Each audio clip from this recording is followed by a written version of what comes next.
ওখানে?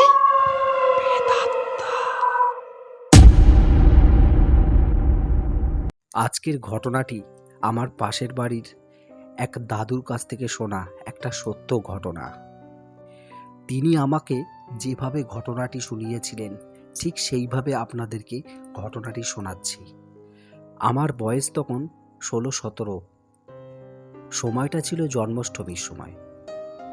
আমাদের তখন নুন আনতে পান্তা ফুরায়। আমাদের পাড়ায় তখন বেশ কয়েকটা তাল গাছ ছিল। ভোরের আজানের পর আমরা যেতাম তাল কুড়াতে এবং সেই তাল পেয়ে সেগুলো বাজারে নিয়ে বিক্রি করতাম। যেটুকু অর্থ সেটা থেকে পেতাম সেটা নিয়ে আমরা বাড়ির আনাজপত্র কিনতাম।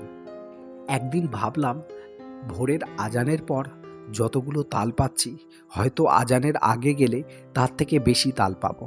তাই রাতে শোবার সময় ঠিক করলাম ভোরের আজানের আগেই তাল কুড়াতে বেরিয়ে যাব। সেদিন ছিল শনিবার, আর রাত থেকেই ঝিরঝির করে বৃষ্টি পড়ছিল।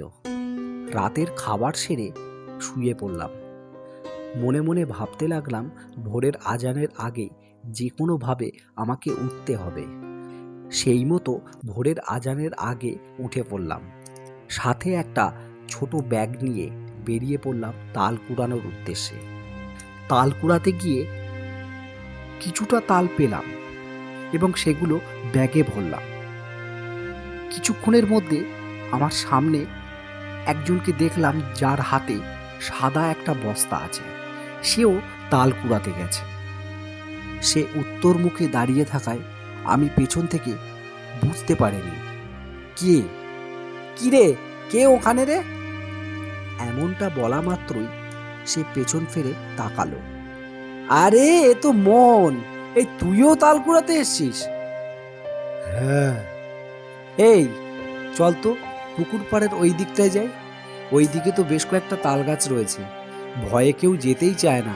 চল, আমরা যখন দুজন আছি তাহলে অতটা ভয় পাবো না। চল। হ্যাঁ, পুকুর পাড়ে যাওয়া মাত্রই দেখলাম বেশ কয়েকটা তাল পড়ে আছে। সেগুলোকে তুলে নিলাম, কিন্তু আশ্চর্যের বিষয় মোহন একটা তালও নিল না। কিছুক্ষণ পর মোহন আমাকে বলল, একটা জাদু দেখবি তুই? আমি না জাদু করতে পারি, দেখ দেখ না।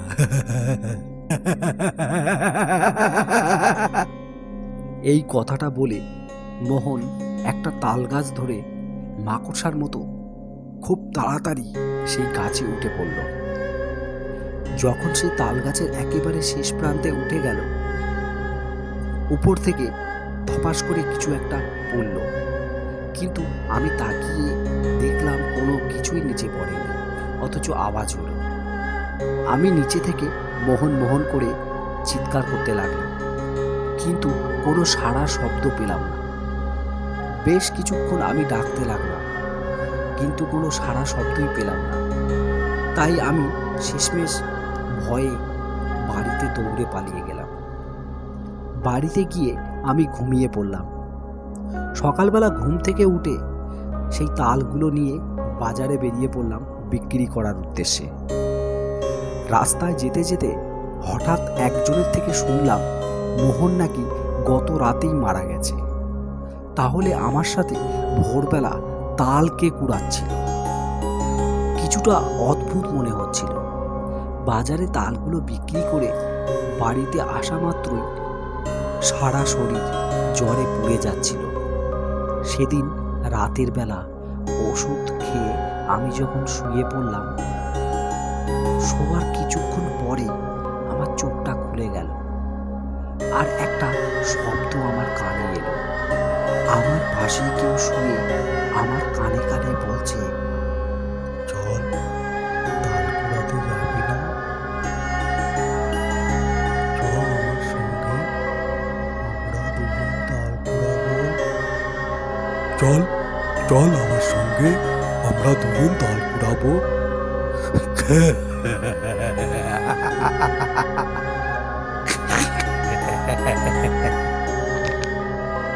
এমন শুনে আমি ধরপড়িয়ে বিছানা থেকে উঠে পড়ি।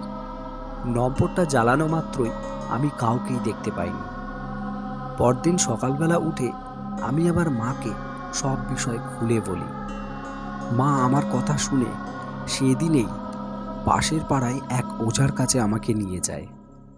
ওঝা আমাকে কয়েকটা তাবিজ দেয়, যেগুলো আমার কোমরে এবং গলায় দিয়ে রাখি, এবং সেদিন থেকে আমি এরকম ধরনের কোনো আওয়াজ শুনতে পাইনি।